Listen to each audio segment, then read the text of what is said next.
Hey, everybody, welcome to Yes and Improv. I'm Jack Rita, and today I'm talking to a good friend of mine, Natasha Parnian, who is the managing artistic director and the powerhouse brain trust behind the Dark Horse Theater Company based out of Northern Virginia, and also the founder of Calamity Improv, which is a an improv troupe that does shows in a couple of places, right here in Northern Virginia, Herndon for sure, and other locales. And I guess I should mention also the sort of the creative force behind Improvicon, which maybe we may also talk about. So, Natasha, thanks for joining me on the show. Thank you for having me. I'm happy to be here on this beautiful Sunday. I don't know if it's Sunday when people are going to watch Yeah, this. well, whenever it's here for in perpetuity, so we'll be able to watch it. I can put a note on there. Please only watch on a Sunday. Yes. But yeah, so Natasha, there's a lot to talk about, and we probably won't cover everything that we could get into. So I like to say this is the first of many conversations that we will have here on Yes and Improv. But one of the things I wanted to pick your brain about is just how you got started founding the theater company, and and then in particular Calamity, since that's really the improv, because the Dark Horse Theater Company is a theater company. It does plays, and Mhm. because I've seen you in plays, and so that's a much broader area. And I know that you and I have talked about how improv can be made more theatrical and really tap into the fact that it is a theater form and a theater art, and it can have a lot of what all theater forms can have. But yeah, just how did you get started with? Let's start broadly with Dark Horse, and then let's dive down into Calamity.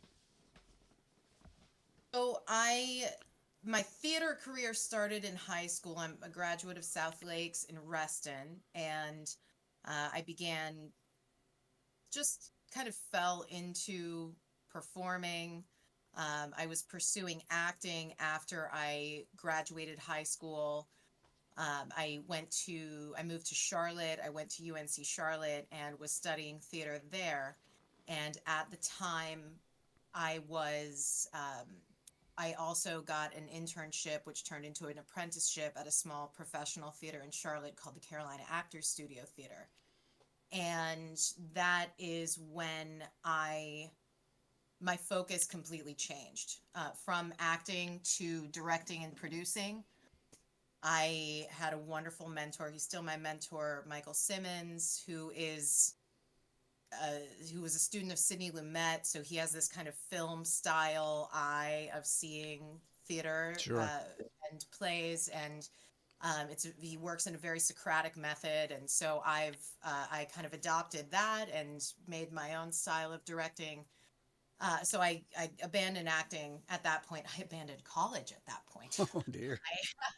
I was working in a professional theater, so I found it uh, redundant and a backslide to be studying how to get a job in a professional theater. And this is how you make theater. When I was learning every aspect of it in real time. So much to my dad's chagrin, I left college and really jumped into pursuing building theater. So I moved back to Washington, D.C. area. And at that time, I was still kind of transitioning out of acting because I wasn't quite comfortable enough in my directing skill set to go out on my own. So I did some kind of workshop directing and I was auditioning. I did a lot of professional shows in the area and it just felt inauthentic to me at that point. So the last show I did, there was an actress in it with me, and she's a good friend of mine. She's the associate artistic director of Dark Horse now. And I said, hey, I think we need to start a theater company, and we're going to start with Oleana, and I would like you to act in it, and let's build this thing. In 2009, we started Dark Horse in Adams Morgan. We began at DC Art Center did a few shows there and did a lot of workshops, internal acting training. And in 2013, I moved the whole company out to Fauquier County. As I moved out to Fauquier County, there's no professional theater here. And um, so that was 2013. I had a couple of kids in 2015 and 2016. So I was out of commission for a couple years. And then we were back producing main stage shows in 2018.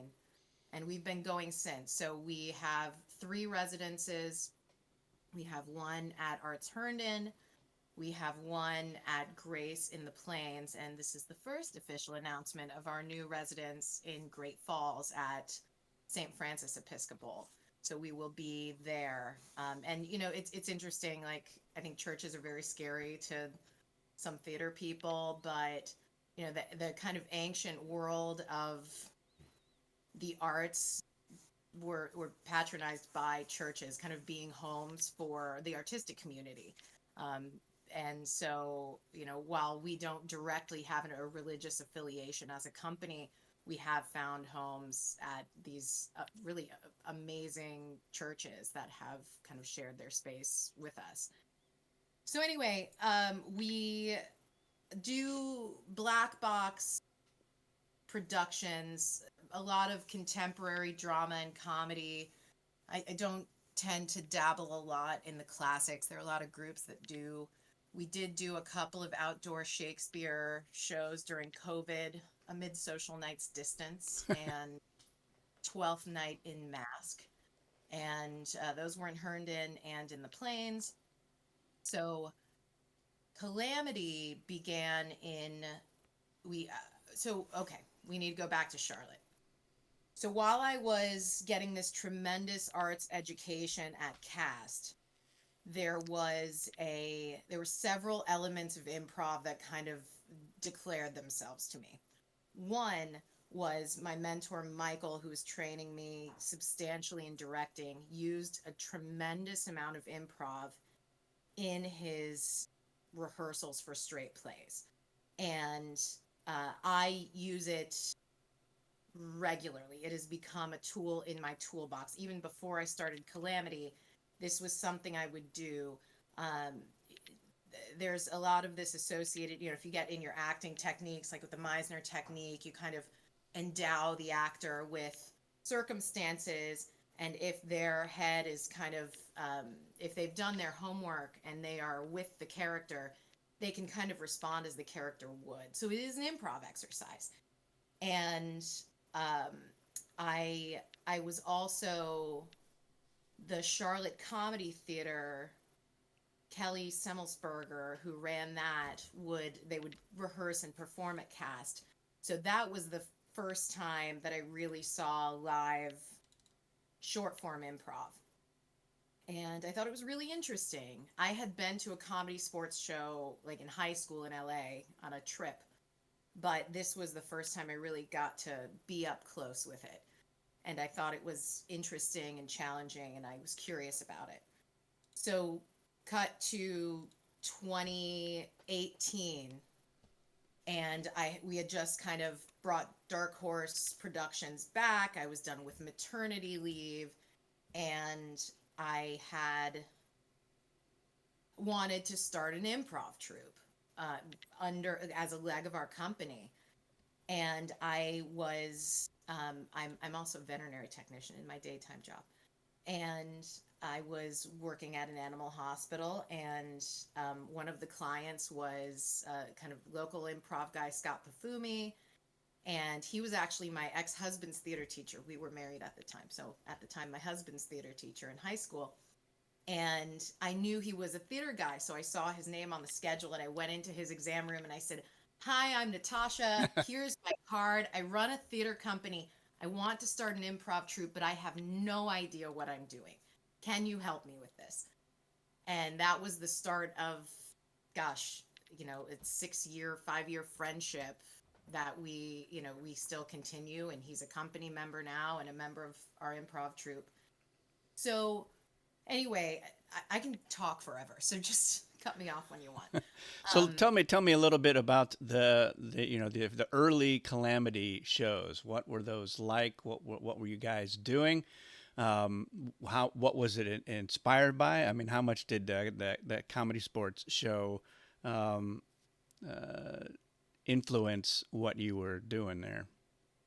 so I initially we had a set of auditions, and we had four actors come out to our auditions in the plains, and we cast all four of them. And uh, we had so the name came from Calamity Jane, because we I considered us at this time, we were only in Fauquier, so I considered us a part of the Wild West of Northern Virginia. So I thought, wow, it'd be really cool if we have this like Wild West theme improv show. And so, everybody was in costumes, wearing hats, flannel shirts, just stereotypical cowboy stuff. We all had characters. I was the sheriff, and I was also the host. We had, the wise townsman who was Scott, we called him Doc. And we had this older lady named Judy who had the most dirty mouth you could imagine. And so we would, what did we call her? Janglin? No, I don't remember what we called Judy. But anyway, everyone had their kind of, it rolled from these are our characters that we play kind of out of our short form improv games. And eventually it became like these were stock characters that we sort of immerse the audience in a long form world. And I'll talk more about that in a bit. But initially, it started off as the only thing I knew improv to be was whose line is it anyway? We're going to try to do that.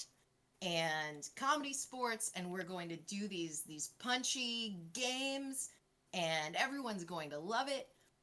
It was really bad at first. I mean, there were some nice, bright spots, but I didn't have the technical background I knew that there were problems sometimes in games and scenes, but I didn't know how to diagnose them. I wasn't a technician enough to see that.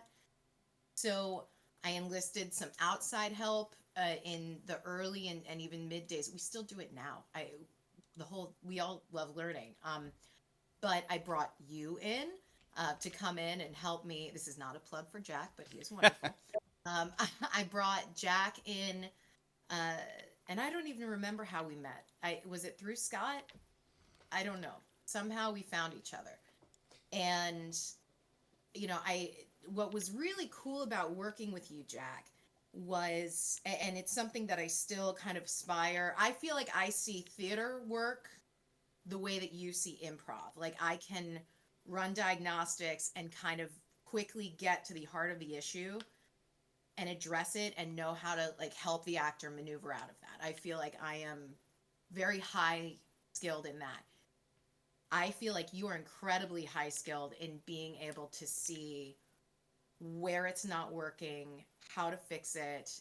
And so once I saw you doing that, we just, we couldn't get enough Jack in our group because he knew how to fix the Well, things. they were very kind. Thank you. So yeah, we had you come in and you kind of taught us some basics about the games and the parts that a scene needs, and different styles. A lot of what I've seen you do on your podcast, which I think is so great that you're sharing with others. So yeah, those were the early days. Lots of failures, lots of successes, lots of cast changes. It was a pretty dynamic thing, and it still is. It's dynamic now because I'm changing everything all the time. I'm always trying to kind of break something that's established, like a game or a style, and then rearrange the pieces and turn it into something completely new. My brain is divergent that way, and it's kind of like once something really starts working, I'm like, well, now we got to flip it on its head and find a way to make it better.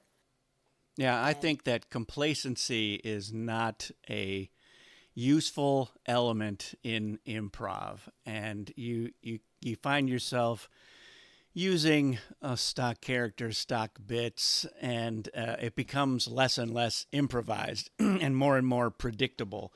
And you need to have, I think, you need to have that edge of the nervous energy of we are delving into some unknown territory here, and that's where you discover new skills that were under the surface and we're waiting for this opportunity to burst out and let you grow as an improviser.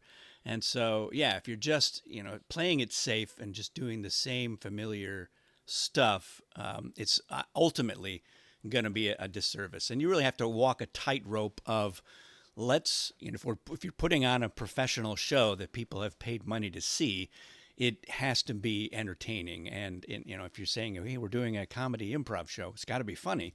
So you have to walk that tightrope of I want to give the audience what they want and I need to be able to deliver, but I also need, as an artist, I need to be able to continue to flex and build those muscles that it's only going to happen by pushing yourself. And you can get a lot of that in a rehearsal setting, but it's really in the performance setting where it really comes alive. And that's the proof in the pudding is right there. So I think that your instinct is good to Thanks. continually shake it up.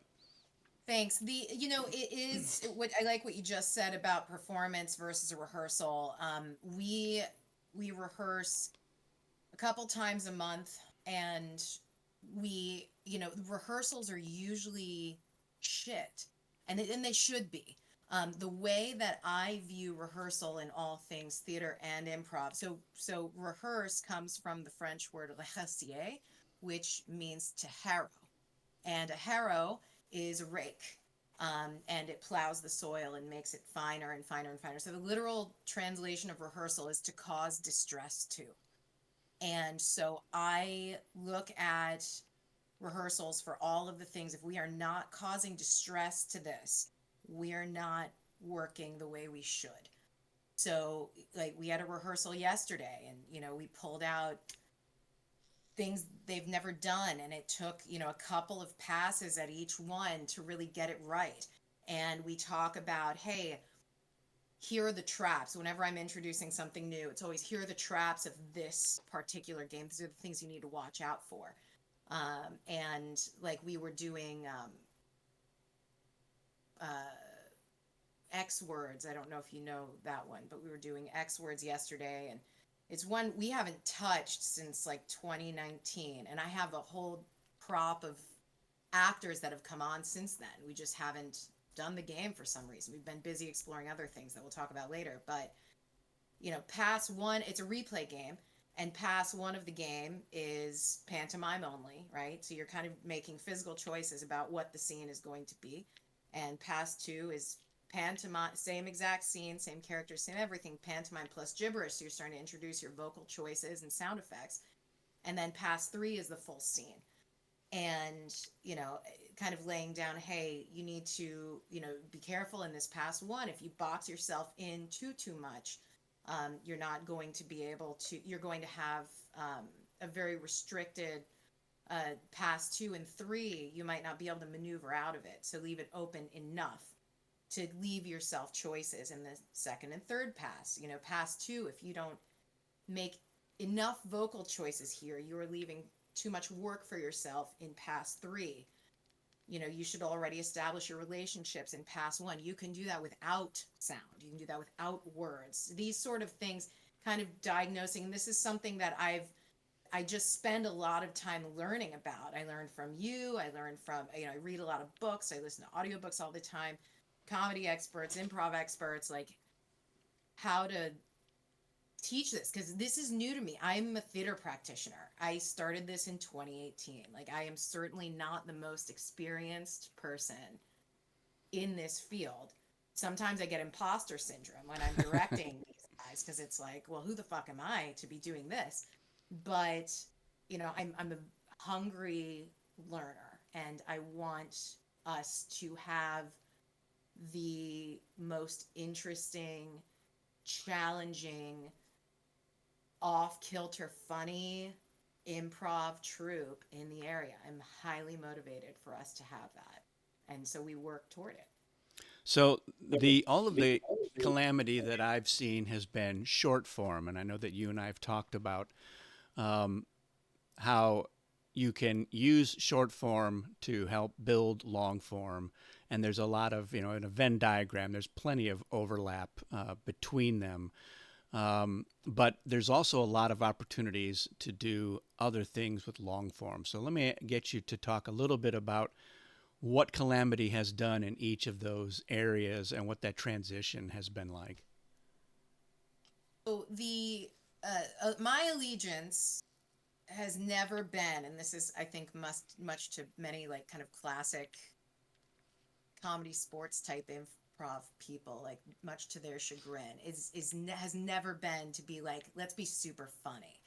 It's been to be technically sound and to be artistically true and to find artistic ways. We're housed by a theater company, so my allegiance is to the art and making art. So once we started rolling with short form, I was kind of like, okay, well, this is cool. I'd like to do something harder now. Like, and not even that we had mastered short form at that point. I just wanted to explore different shapes. So initially, when we were in our Wild West show, we kind of, I had this idea of housing, and I talked to you about this because you did something similar with several of your shows, I know.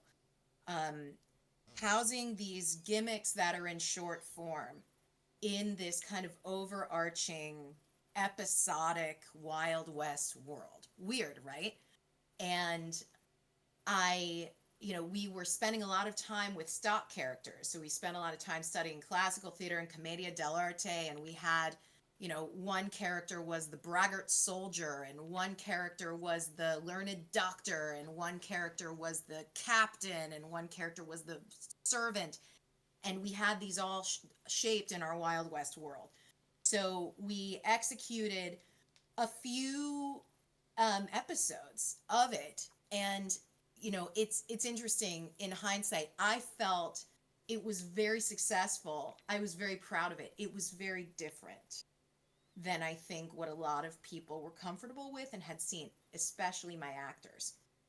And it's interesting with some artists. It's like once you get to that point where you're about to break through to something really great, like everything inside of you is like, stop, you've gone too far. And I think that's what happened. I had a bit of my cast kind of, let's go back to doing short form, it's safer. But we did this, I'll tell you about this first long form show we did. I was kind of brainstorming it, and it's similar to sketch. Like there were these moments that I had planned ahead of time, I knew had to happen. So what this long form Wild West scriptless Gulch episode was we started it with a town hall. So the actors went into the audience, and I was the sheriff slash mayor, the wearer of many hats.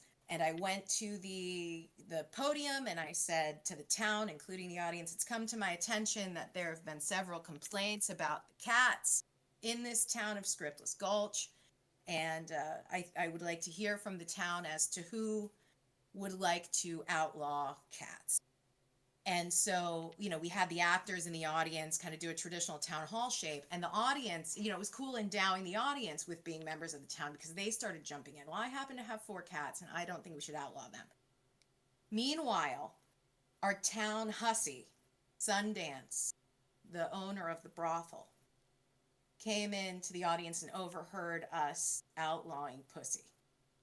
And she decided that she was going to start a separate faction that was called the Pussy Posse because she wanted to make sure her brothel was running really well. Sorry, I know this is dicey material, but Our viewership is going way up suddenly, and okay.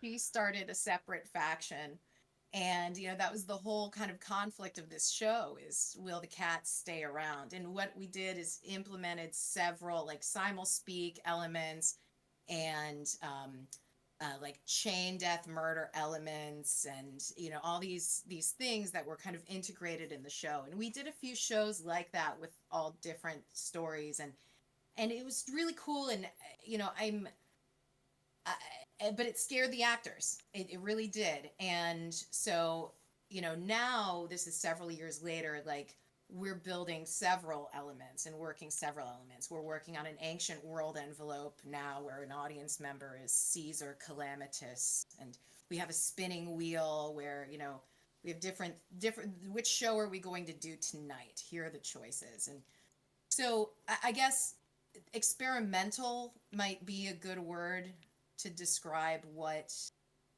we're doing, what we do. Like we're, working on sketch and our October shows. We have stand-up comedian coming to open the show for the first 15 minutes, doing a feature. Then we're going to integrate them in our improv games. We're just always trying new shit. And I don't know, I'm just bored and a viscous person. And I think whenever things start to flow, I just kind of naturally resist it and go the opposite direction. So, good or bad, that's what we're doing. No, I think it's good. You want to keep things fresh for yourself as well as for all the members of the troupe, and then by extension, fresh for the audience as well. The Right. best thing that you can get out of an audience is a repeat visit, and if they feel like, wow, every time I come to see Calamity or see anything that Dark Horse puts on, it's reinventing itself, and so Yeah. it's keeping me on my toes. And while some people are like, "Oh God, I wish it was like the last time," because that's I was prepared for that. I think a majority of people appreciate the risks and the new directions that you manifest. I think so too. We've spent, we are one of the, I think we're the only group in Northern Virginia who actively does the Herald and show, and I know in the improv world, it's like not everybody's favorite. I love it. I think it is such a great shape, and it offers, and we do it a little differently. Um, should I explain the Herald? Do people watching this know? Well, Is that it's going to be a mix. Some people will be like, Harold who? Faltermeyer? I don't know what you're talking about. so the Herald was created by Del Close, and he was a Wiccan, and his kind of is like an odd dude, and he had a an understanding of the spiritual element of improv and comedy and performance, and this kind of communal understanding. And what I like, so the Herald shape starts with an opener, and this is kind of to generate ideas, generate your what's going to keep you running through the entire 30 plus minute long form. So it's like a big brainstorm.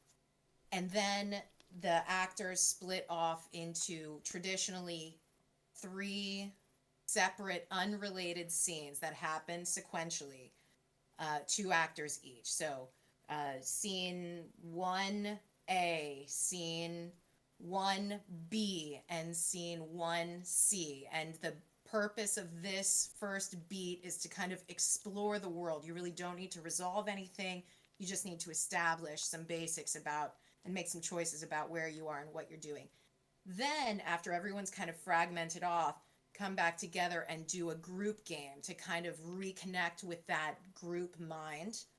And this can be anything from like, I've seen groups do this as like a 10-second team dance break. I've seen groups do this as like street interviews. It's anything as long as everybody comes back together.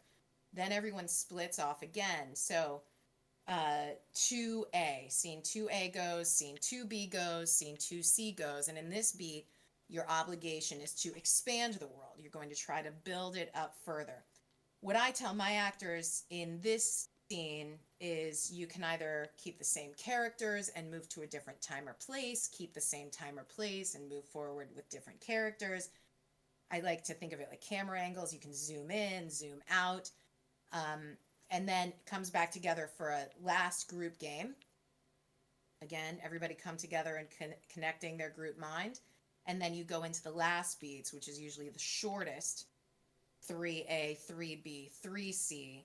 And in these ones, you are to explode the world. And this is where your throwbacks come in, you're cross pollinating into other scenes. It gets a little messy in that last beat. But what I really like about it is um, I love the invocation opener. Just because of the spiritual element that Del Close set up when he made it. So we're going back to the top of the herald, and this is uh, to invoke the very spirit of the variable that the audience suggests. So, give me a one word suggestion of any kind. Flower, right? And so it works in levels. I've heard it explained like it's a big ocean wave that's like growing, growing, growing, and then it crashes. Like it's an energy thing. So you start with making kind of clinical observations about the thing. Um, it is growing, it is stemmed, it is pretty, it is scented. These are observations about the flower.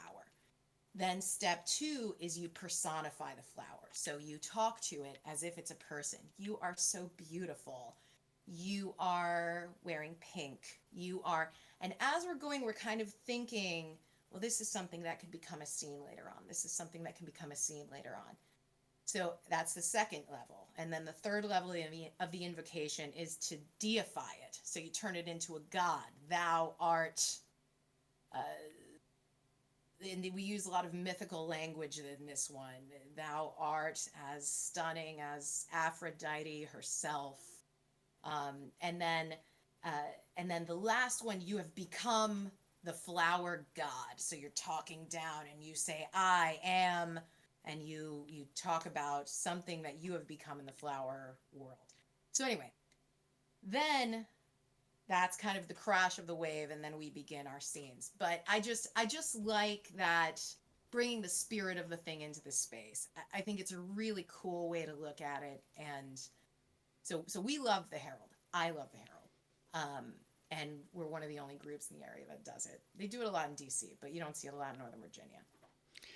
So you have got an event coming up here in a couple of months called Improvicon, and what is this? The fourth, fifth, eighth one? Which This is Improvicon 6. six? Okay. So tell us Yes. what is Improvicon, and how can people learn a little bit more about it if that is their goal? So I created Improvicon in 2009. I wanted to have this event where area improv groups were invited, and there's this trophy, and every year we duke it out for the trophy, who's the best improv troupe in the area. So it started with 4 teams, 5 teams. Jack was the host of the first couple of Improvicons, and he's coming back as host for the January Improvicon at the Alden Theater in McLean. And we we do 2 rounds of competition. So the first round is a freestyle. Each team gets a certain number of minutes. They perform whatever they want. And then the second round is the cooperative round, where players from each team come together, and they're judged on how nicely they play with each other and how they work together, because improv is such a collaborative activity. And then a winner is chosen. So it's really grown. The first Improvicon was in out here in Fauquier and Warrenton, and we had like 60, 70 people in the audience. And the last one we had at the Alden, we had 7 teams competing, and we had like almost 200 people there. So it's a really popular event. We like it a lot. Calamity competes in it, and it's a lot of fun. You get to see a lot of different styles. Each group kind of has their own signature, so it's nice to um, see what the area has to offer. And we try to. It's important to me to plug each other. Everyone can plug their next show, and I, I mean, really, we're not competing with each other. We're competing with Netflix and HBO and Max and all the things. We're trying to get people out of the house to come and see live things. Yeah, absolutely. Is there a link that we can put up in the description? Well, when you have one, you send it to me and I'll add it. So, It'll be on darkhorseva.com. all right, yeah, I Tickets will will have a link to be, that. yeah, and yeah, you can get tickets. That'll send you over to the Alden website, and the tickets are sold through them. Super. Yeah, it should be a good time. It is really interesting to just see the different troops and what they like to focus on, and everybody comes in and they do their best type of scene work or improv games, so that they can show off. And it's for me, it's just fascinating to see what sorts of things the different troops consider their best work, and it tells you a lot about them and what they value in improv performance and what has been a hit with their audiences. And so it's not normally, or it's not necessarily going to be the same audience. And what really works for the audience that you have been training for months or years, and this is a brand new audience, and you see that at festivals as well. So I've gone to a lot of improv and comedy festivals where there's, just like Improvicon, there's just a pile of different comedy and improv troops doing their signature work, and just how wide a range of material that it ends Yeah, up being. yeah, and it's it's interesting too. Like we had a lot of groups come out from. Well, we had a couple groups come from DC at the last one. The Intrusive Thoughties out of Wit and Pork Chop Volcano, defending champions. Guys, but it's interesting kind of seeing. It was the first time in a couple of years that we brought some new blood into the pool, and we had to eliminate some teams after the first round. So it was interesting seeing how some of these teams have been with us since the very beginning, how they've progressed and grown, and how these new guys coming in do things a little differently. And yeah, it's a nice event. We all like doing it, and so we'll have seven again at the next Improvicon. Yeah, I think it's a great opportunity for any audiences, and it's really insightful for anybody who is either doing improv, has done improv, or is interested in doing it, just to see what the different groups are like, what their values are, what they focus on, and how comfortable they are in their skins, how much fun they're having, how serious they are about what it is that they're trying to do. So it's a very eye opening experience, and so that's why I was like, absolutely, I do want to host it again, because I hadn't been there for the last couple, and I was like, it really has grown, and I know a number of these people from my journeys, and so I like to catch up with them and say, oh, this is what you're doing now. Okay, this is Yeah, great. So yeah, it's it's fun.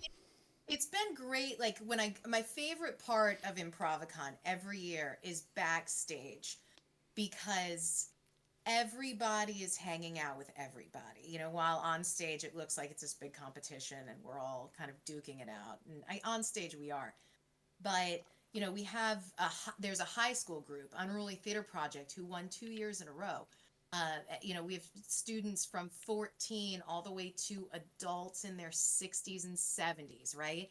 And everybody kind of intermingling and sharing tips, talking about next shows, spending time together. It's just, this is what the whole thing was supposed to be, is us coming together, working together to put improv comedy a little more on the map. And I'm very pleased that it's doing that. Yeah, absolutely. So yeah, if you're watching this, and you're in the Northern Virginia, D.C. metropolitan area, you should absolutely come out. And if you do, let us know that you saw this video, and I will keep. I'm betting we'll get at least one, and Yeah. then we'll be like, "That's great. Let's double it next time."